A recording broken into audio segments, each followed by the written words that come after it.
प्राचीन भारत के एक विशाल और समृद्ध राज्य सौरगढ़ में राजा अभयनाथ और रानी मालविका की एकमात्र संतान थी, राजकुमारी वैदेही।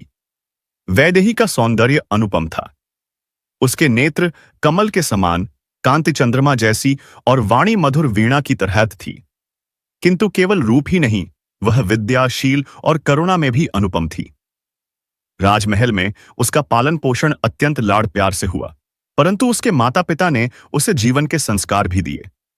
वैदेही को शास्त्र, धनुर्विद्या, राजनीति और नृत्य संगीत सबका अभ्यास कराया गया। प्रजाजन उसे जनता की राजकुमारी कहते थे, क्योंकि वह महल से निकलकर निर्धनों की सहायता करती और उनकी पीड़ा सुनती। समय बीता और राजकुमारी के विवाह का प्रश्न उठा।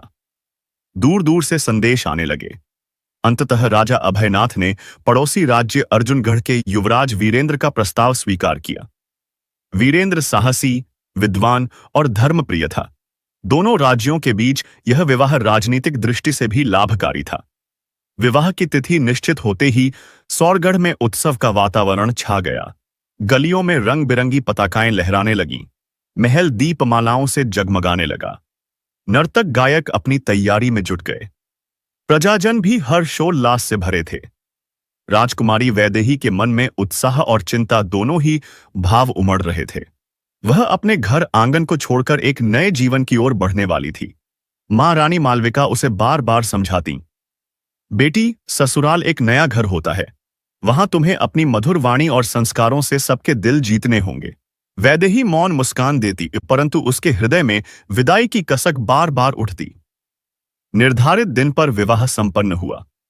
सौरगढ़ और अर्जुनगढ़ दोनों राज्यों ने इस मिलन को दिव्य उत्सव की तरह मनाया। विशाल मैदान में सैकड़ों स्तंभों वाला मंडप सजाया गया, जिस पर सोने चांदी की झालरें लटक रही थीं। मंत्रों की गूंज, शंख और नगाड़ों की ध्वनि से वातावरण पवित्र हो उठा। राजकुमारी वैदेही दुल्हन बनी तो मानो अप्सरा धरा पर उतर आई हो। उसके वस्त्र रत्न जटित थे, माथे पर चंद्रकला झिलमिला रही थी। युवराज वीरेंद्र भी राजसी परिधान में अद्भुत तेजस्वी लग रहे थे। समस्त राजपरिवार, मंत्रीगण और प्रजा इस दृश्य को देखकर अभिभूत हो गए। 7 फेरों के साथ दोनों का विवाह संपन्न हुआ और वैदेही ने अपने जीवन की नई यात्रा आरंभ की। विवाह के बाद जब विदाई का समय आया तो सौरगढ़ महल का वातावरण शोकपूर्ण हो गया। रानी मालविका अपनी बेटी को गले लगाकर रो पड़ी। राजकुमारी भी आंसुओं से भरी हुई थी, किंतु उसने संयम बनाए रखा।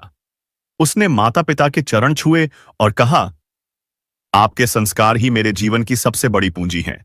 इन्हें सहेज कर मैं अपने नए घर में जाऊंगी। राजा अभयनाथ ने आशीर्वाद दिया, बेटी, सदा धर्म का पालन करना, प्रजा का हित देखना और परिवार में स्नेह बांटना, यही सौरगढ़ की राजकुमारी का गौरव होगा। इस प्रकार वैदेही का रथ अर्जुनगढ़ की ओर चल पड़ा। जब राजकुमारी अपने नए राज्य में पहुंची तो वहां भी अपार हर्षोल्लास था। राजमहल को फूलों से सजाया गया था। प्रजाजन सड़कों पर खड़े होकर राजकुमारी की जय के नारे लगा रहे थे। सास रानी सत्यवती और ससुर महाराज विक्रम सिंह ने बहू का स्वागत किया। वैदेही ने चरण स्पर्श कर आशीर्वाद लिया। उसका विनम्र व्यवहार देखकर सब प्रभावित हुए, परंतु महल के अंदर हर कोई उतना प्रसन्न नहीं था। युवराज वीरेंद्र की छोटी बहन राजकुमारी सुरभि को वैदेही से ईर्ष्या थी। उसे लगता था कि नई रानी आकर उसका महत्व कम कर देगी। अर्जुनगढ़ में जब राजकुमारी वैदेही का आगमन हुआ तो प्रारंभिक दिनों में सब कुछ सुंदर और सुखद प्रतीत हुआ। राजमहल दीपों से जगमगा रहा था, प्रजा स्वागत के गीत गा रही थी और युवराज वीरेंद्र अपनी नववधू के साथ हर क्षण को विशेष बना रहे थे। किंतु जैसे जैसे समय बीतने लगा, ससुराल के वास्तविक स्वरूप और वहां के संबंधों की जटिलता सामने आने लगी। अर्जुनगढ़ का राजपरिवार विशाल था। महाराज विक्रम सिंह और रानी सत्यवती के साथ साथ महल में उनकी 2 पुत्रियां सुरभि और माधवी तथा छोटे भाई राजकुमार रणधीर भी रहते थे। महाराज और रानी वैदेही से स्नेह रखते थे, किंतु सुरभि का मन वैदेही के लिए कभी कोमल न हो पाया। सुरभि को लगता था कि नई रानी आकर न केवल महल में बल्कि प्रजा के हृदय में भी अपना स्थान बना लेगी और उसका महत्व घट जाएगा। माधवी सरल और शांत स्वभाव की थी। वह वैदेही की सच्ची सहेली बन गई। नए घर में वैदेही ने जल्दी ही अपनी दिनचर्या बना ली। प्रातःकाल वह देवी के मंदिर में दीप प्रज्वलित करती और प्रार्थना करती। फिर रसोई में जाकर रानी सत्यवती की सहायता करती। दोपहर के समय दरबार में बैठकर प्रजाजन की समस्याएं सुनती। सायंकाल वह संगीत और नृत्य की सभा में भाग लेती।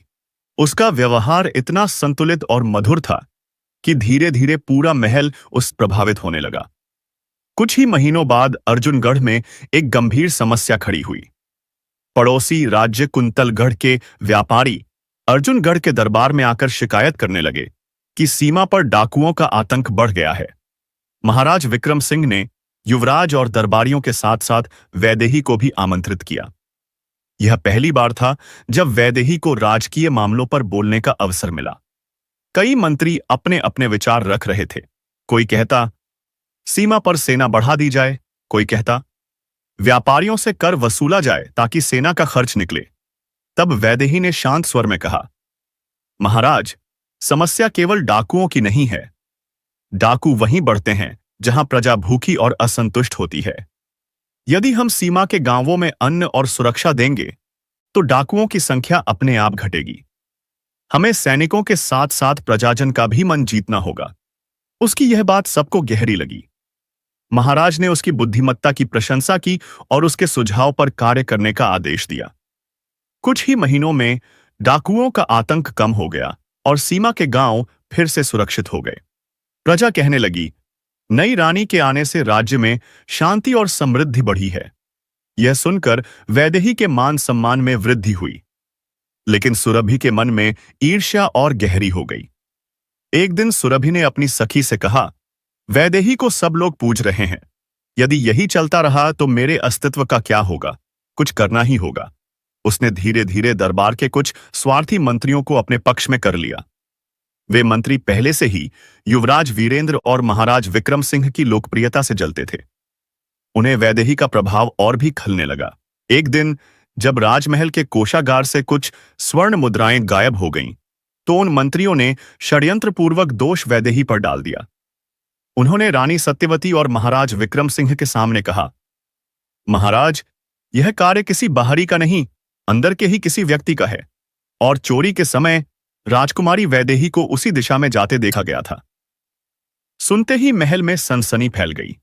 रानी सत्यवती को विश्वास नहीं हुआ, किंतु सुरभि ने आकर कहा, हां माता, मैंने भी वैदेही को उसी ओर जाते देखा था।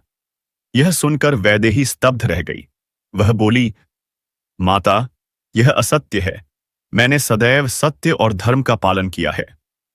यदि मुझे दोषी सिद्ध किया जाए तो मैं अपना जीवन भी त्यागने को तैयार हूं। युवराज वीरेंद्र अपनी पत्नी पर लगे आरोप से व्यथित हो उठे। उन्होंने दरबार में कहा, मेरी पत्नी निर्दोष है। यदि किसी ने उसे दोषी सिद्ध कर दिया तो यह मेरा भी अपमान होगा। महाराज विक्रम सिंह ने निर्णय लिया कि इस विषय की गहन जांच होगी।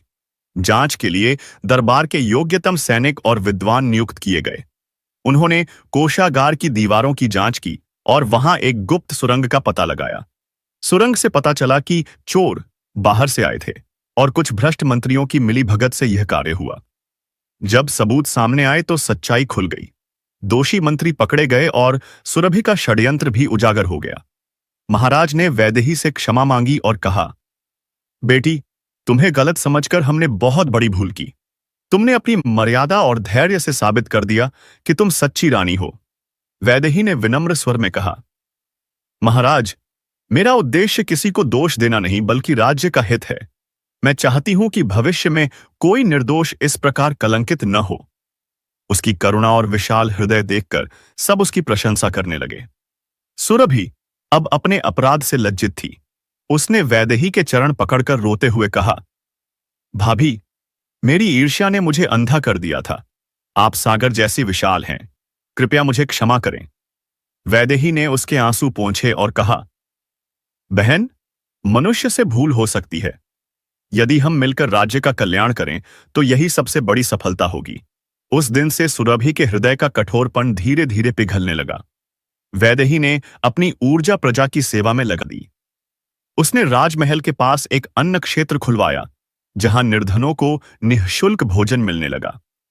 उसने विधवाओं और अनाथ बालिकाओं के लिए कौशल विद्यालय स्थापित करवाया, जहां उन्हें कढ़ाई, बुनाई और संगीत का प्रशिक्षण दिया जाता।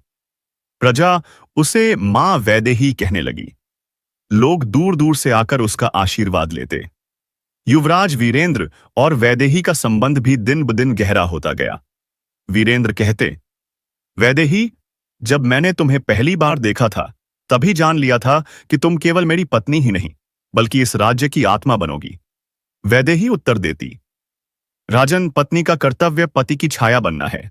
यदि मैं आपके साथ चल सकी तो यही मेरा सौभाग्य है। दोनों का प्रेम और विश्वास महल के लिए आदर्श बन गया। किंतु वैदेही का जीवन केवल सुख से भरा न था। समय समय पर उसे और चुनौतियों का सामना करना पड़ा। कभी राज्य के आंतरिक मतभेद, कभी बाहरी आक्रमण की आशंका, सबने उसे मजबूत बनाया। हर कठिनाई में उसने यह सिद्ध किया कि एक स्त्री केवल गृहिणी नहीं, बल्कि राज्य और समाज की दिशा बदलने वाली शक्ति भी हो सकती है। अर्जुनगढ़ में शांति और समृद्धि के कुछ वर्ष बीत गए। प्रजा संतुष्ट थी, व्यापार फल फूल रहा था और युवराज वीरेंद्र तथा रानी वैदेही का प्रेम व सहयोग राज परिवार के लिए आदर्श बन चुका था। किंतु जीवन में सदा वसंत नहीं रहता। समय ने एक बार फिर वैदेही की परीक्षा लेने का निश्चय किया। पड़ोसी राज्य नागपुरगढ़ का शासक राजा दुर्जय महत्वाकांक्षी और निर्दयी था। उसे अर्जुनगढ़ की बढ़ती शक्ति और वैभव खटक रहे थे। उसने गुप्तचरों से समाचार पाया कि अर्जुनगढ़ में त्योहारों और उत्सवों के कारण सैनिक सतर्क नहीं है। उसने अचानक हमला करने का निर्णय लिया। एक दिन दरबार में समाचार आया, महाराज, नागपुरगढ़ की सेना हमारी सीमा की ओर बढ़ रही है। उनके साथ घुड़सवार, हाथी और धनुर्धर सब हैं। दरबार में हलचल मच गई। मंत्रीगण चिंतित थे। महाराज विक्रम सिंह वृद्ध हो चुके थे, इसलिए उन्होंने युवराज वीरेंद्र को सेनापति नियुक्त किया। युवराज वीरेंद्र ने वीरता का संकल्प लिया, किंतु सेना की संख्या दुश्मन से कम थी। सबको चिंता थी कि इस बार विजय कठिन होगी। इसी समय वैदेही ने आगे बढ़कर कहा, महाराज, यदि अनुमति हो तो मैं भी इस युद्ध में भाग लूं। यह केवल राज्य का ही नहीं, मेरा भी धर्म है। सुनकर सब स्तब्ध रह गए।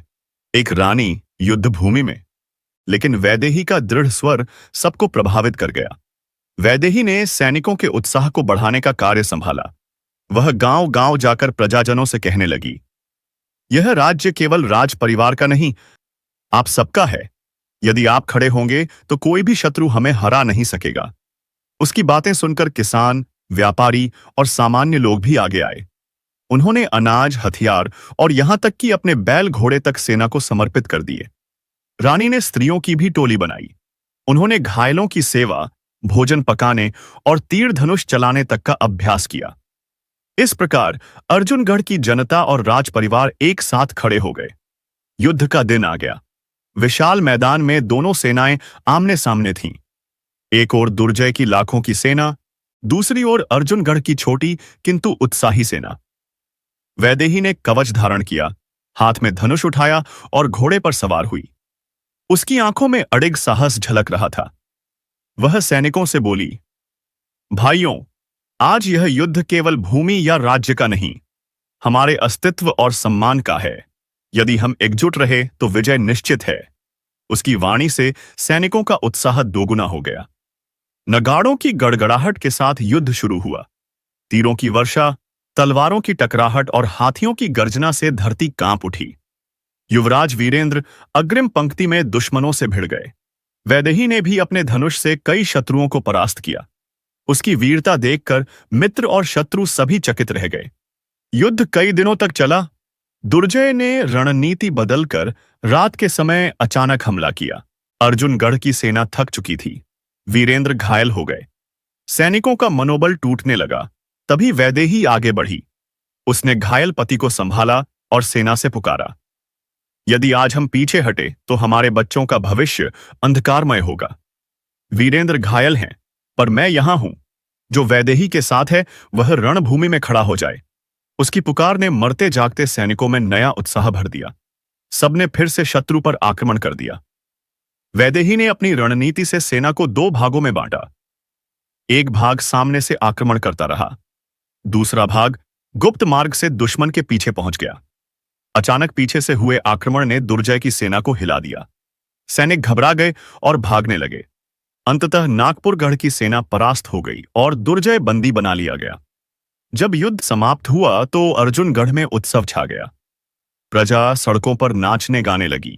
सबके मुख से एक ही स्वर उठ रहा था, रानी वैदेही की जय, अर्जुनगढ़ की मां की जय।